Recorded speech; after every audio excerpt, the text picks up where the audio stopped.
Well, they all stem from a colour chart book that I sort of came across, which is here. It's the British Colour Council Dictionary of Colour Standards, and an artist friend had got a copy. He's living in West Yorkshire. There are a lot of old mills and textile mills, and a lot of them have closed down. And someone found one of these books in a skip.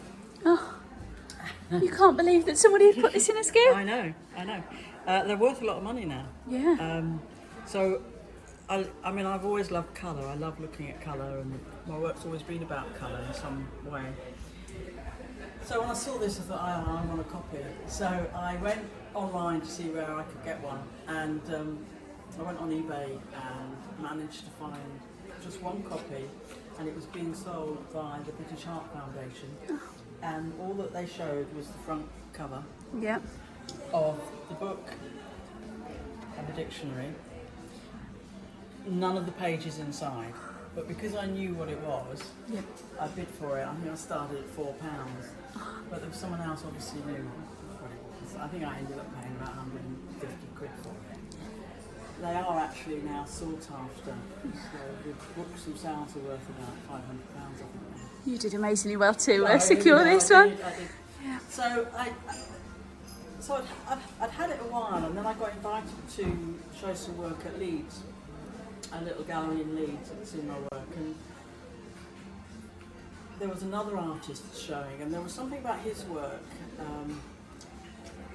and his relationship with textiles or textures and something, and then it made me think about, maybe I should do something with this textile book I've got. So that's kind of what kick-started me actually, even though I was aware of it and I wanted to work with it. So I started, and I ended up making a series of paintings. I started with a series of about, I ended up making about 12 to 14 paintings that were on gesso.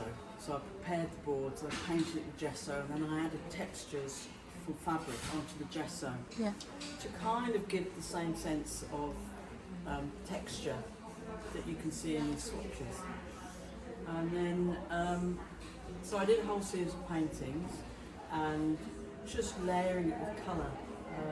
So I wasn't trying to copy, but I was kind of being inspired by the colours from the colour chart. Yeah.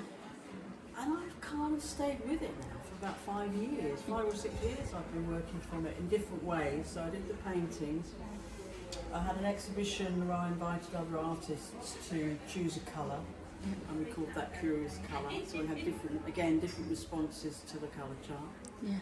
And another friend who's a poet wrote some poems in relation to the dictionary. And we've got one of these on. And we've got one, and she chose Cast, who wrote a poem based on that colour and what the dictionary colour standards says about the colours, because the dictionary talks about the origin of the colours and why they're named. Yeah. And then I worked with some printmakers, and we got a new print studio, and I started playing around with print because I'm a painter and a printmaker. Yep. And I hadn't done a lot of printmaking for a while, so getting this new studio just meant, so let's get printing. Yeah. So hence that work was one of the first prints that I did, sort of in relation to. Which is this one? Yeah, to the colour standards. So this it's a lot of work. I bet, yeah. That's what I'm doing, is I'm mixing 20 colours, rolling out 20 colours and printing it in one go. I mean, so I have found other methods to make it more efficient. But that kick-started it. So that's a lino, and then that's carborundum, where I took the colours and sort of worked through, doing my best to match the colours, but not being religiously, worrying too much if it's not, because it's a different process. You can't. It's a different medium as well. Yeah, exactly. Different medium. So then that's, yeah, I carried on from there. So I made one set. Well, I'll use different methods. So most of them are lino. There are a couple of carved runding prints. Sometimes I've used the same plate but use different colours. And then I've got some woodblock, laser cut woodblock prints as well.